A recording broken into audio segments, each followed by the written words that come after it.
Eh bien bonjour à tous messieurs dames, j'espère que vous allez bien, c'est Fuku. Aujourd'hui nous sommes le 24 août 2023, pratiquement la fin de la semaine, hein, on est jeudi. Il est exactement 21 h à peu près sur les marchés, le Nasdaq du coup et le Dow Jones n'ont pas clôturé comme d'habitude aussi. On a un CAC 40 qui a fini en repli à moins 0,44%. 7214 points, l'Eurostock moins 0,63%, on est à 447 points, le DAX moins 0,68, 15 621, la FTSE 100, plus 0,18, le seul et l'unique indice européen dans le vert. 7333, le Dow Jones pour l'instant en repli, un net repli de moins 0,85%, on est à 34 178, pardon. Le Nasdaq qui fait un moins 1,36, 13 533, le Nikkei 225 plus 0,87, 32 287. Pétrole Brent, plus 0,41%, 83,41$. Le 11 d'or aussi en petite hausse, plus 0,09, on est à 1917$. L'euro USD à 1,081. Bitcoin 26 007$, moins 1,61%. Adosia qui fait un plus 14, 18 Casino Guichard qui fait un plus 10,94, Avenir Télécom plus 2,86. Au niveau des plus fortes baisses, on a un moins 4,71 pour Swatec, Nakon qui fait un moins 6,19 et Nanobiotics à moins 6,25. Que s'est-il passé aujourd'hui? Eh bah écoutez, surpris en tout cas, juste avant l'élocution de Jérôme Powell, puisque effectivement apparemment je crois qu'il va parler aux alentours de vendredi. Voilà, on aura un peu le retour de ce qui va se passer vendredi. Mais voilà, on est en énorme névrosité sur les marchés. On a notamment les 10 ans US surtout qui remontent, hein, qui remonte encore, c'est incroyable, qui est toujours aussi haut. Voilà, on est toujours vraiment très nerveux à ce qui va se passer. Ouais, on reste au niveau vraiment très attentif, hein. Ça repart à la hausse.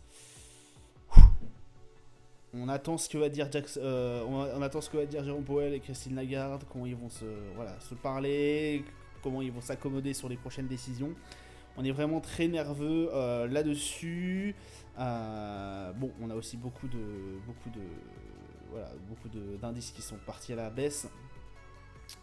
Actu qui a été quand même assez bonne. Nvidia qui a surperformé, qui a complètement cassé les attentes, hein. Très très bon résultat de Nvidia. On aurait pu croire que justement le Nasdaq pourrait en profiter, absolument pas. Il a bien pris ça les marchés ont bien pris cette nouvelle en compte. Ils l'ont bien traité, j'ai envie de vous dire. Le Nasdaq était et même la plupart des indices était en hausse pendant une petite partie de la journée. Ça s'est très très vite dégradé par la suite. Effectivement, puisque déjà, alors un peu plus pour le Nasdaq, il y a eu quand même un essoufflement au niveau de l'IA. Mais en tout cas, Nvidia a bien profité de cette hausse. L'action est à plus de 500$, je crois, pour l'instant. Donc c'est vraiment incroyable. Mais attention, messieurs, dames, à ce qui va se passer, en tout cas au Jackson Hole. Calendrier d'annonce économique, aujourd'hui on n'a rien eu à part la commande de biens durables au niveau des US à 14h30 qui s'est nettement dégradé, ce qui a pu aussi ce qui a pu aussi amener une forte chute des indices. Demain on aura le climat des affaires IFO à 10h au niveau de l'Allemagne et ce sera tout pour cette journée. On va se diriger vers les marchés. Le CAC 40 du coup qui se replie nettement, hein, comme je vous avais dit au tout début de la journée, ça s'était vraiment très très bien passé.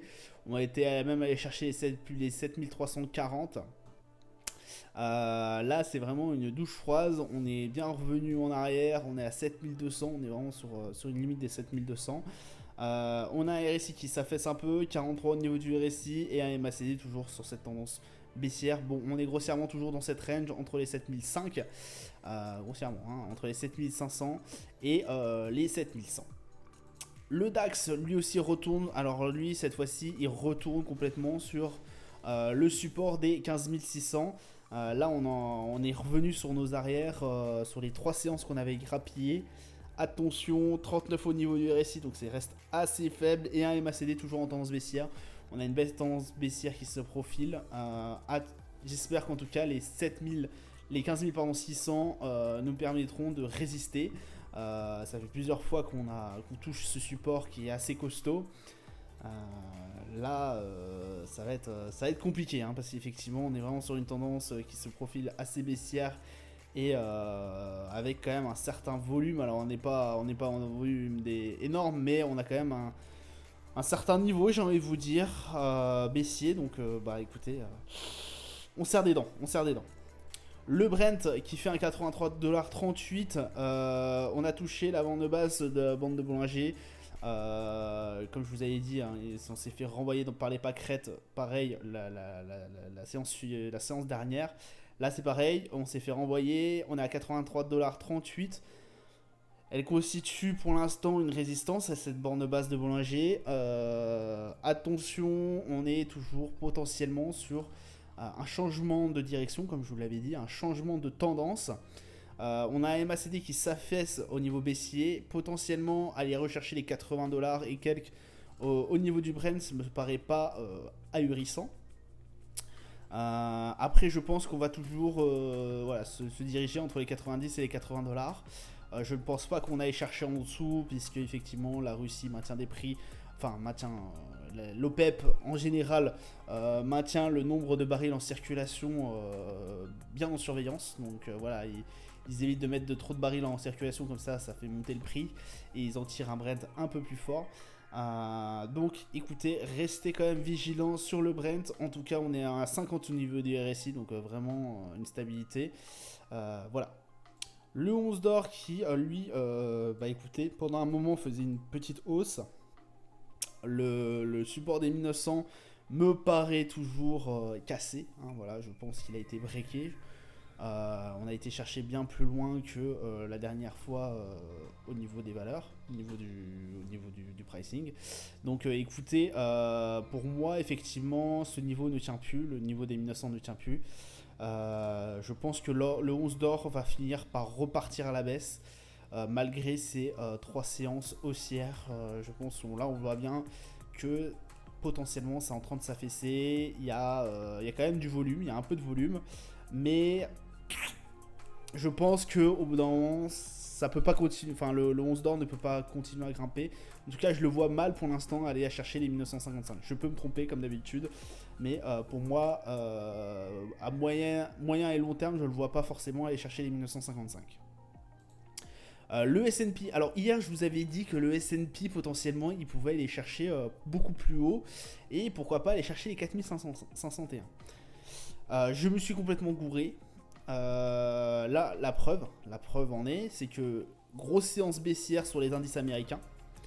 Voilà, je ne pensais pas qu'il y avait une telle névrosité à l'attente du Jackson Hole. Je pensais que ça aurait pu l'être au moins vendredi après le discours de Jérôme Powell, etc.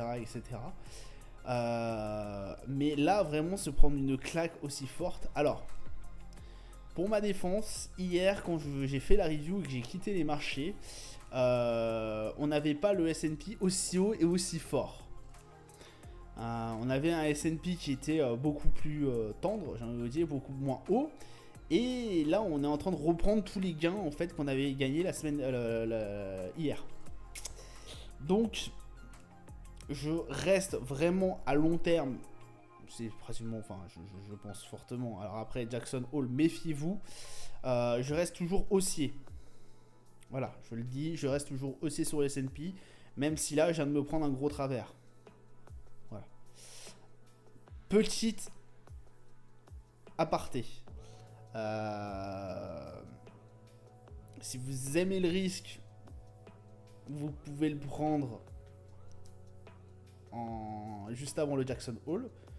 C'est-à-dire là maintenant, essayer de jouer la contre-tendance, j'ai envie de vous dire, parce que là on passe sur une tendance baissière.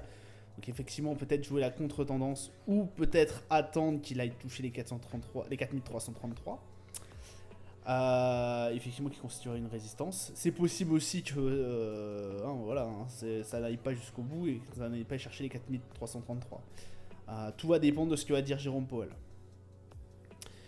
Mais le désavantage de prendre une position maintenant, c'est-à-dire que vous ne pourrez pas prévoir ce que va dire Jérôme Powell. S'il dit par exemple je hausse les taux de 25 points de base sur les 4 prochaines séances, sur les 4 prochaines hausses, sur les 4 prochaines dates, plutôt. Là, vous l'avez dans le baba. Hein.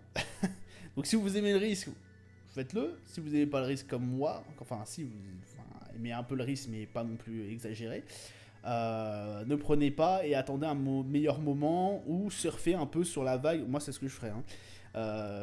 Surfer un peu sur la vague de ce que va dire Jérôme Powell durant la séance de demain ou même lundi. Alors lundi, le problème c'est qu'on aura un gap quand même, mais vraiment, je pense que attendez la séance de demain. De toute façon, au moment où vous verrez cette vidéo, ça se trouve, le Jackson Hole sera pas passé, mais sera toujours présent, mais les discours auront été faits. Je sais pas quand est-ce qu'il doit prendre la parole, il faudrait bien que je regarde ça. Mais on guette ça assez attentivement. Pareil pour le Nasdaq, là on est même revenu sur des gains qu'on avait gagnés il y a 2 jours. Aïe, ça commence ça descend sec. 44 au niveau du RSI, un changement de tendance au niveau du MACD. Bon, attention, pareil, attention, méfiez-vous sur les prochains dires de Jérôme Powell. Dow Jones 34 219, bon, aïe, ça fait mal puisque effectivement là on repasse en dessous de la zone des 34 300 qui était sécurisante, qui était un peu notre support. Là ça fait longtemps qu'on n'a pas réatteint cette zone là, quelques semaines voire quelques mois, parce que ça date du 11 juillet quand même. Je ne voulais... Alors, est-ce que ce support est réellement cassé ?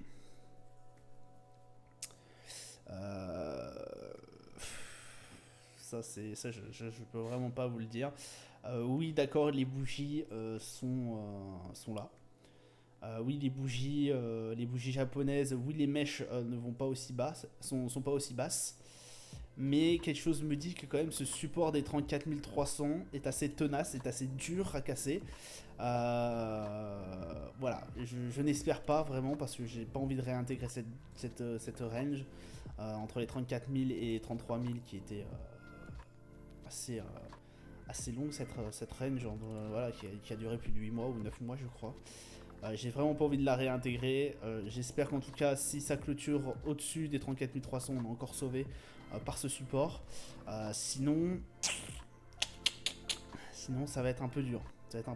Pour moi, je pense que ce support tient toujours. Voilà. Donc potentiellement, avec la prochaine séance, donc vendredi, et même avec l'élocution de Jérôme Powell, essayer de remonter. Mais tout ça, c'est vraiment attention. Vraiment, soyez, ne jouez pas ça. Je vous ai dit si vous êtes joueur et tout, mais vraiment, non. En fait, ne jouez absolument pas ça. Ne jouez absolument pas ça. Vous allez vous faire peut-être potentiellement éclater. Alors, ça peut marcher, hein, je le dis pas. Hein. Ça peut marcher si vous avez quelques sous à parier, mais là, c'est du qui tout double en fait. C'est vraiment du 50-50. Voilà. Donc, si vous voulez jouer le rebond là, avec ce qui va se passer, tentez-le, hein. Après on sait jamais, mais moi j'attendrai peut-être l'élocution ou en tout cas la conférence de presse de Jérôme Powell pour essayer de voir ce qui va en résulter et comment les marchés vont réagir. Voilà, ça sera tout pour moi pour aujourd'hui. Je vous souhaite une excellente journée, une bonne soirée. Je vous dis à plus tard. Ciao ciao.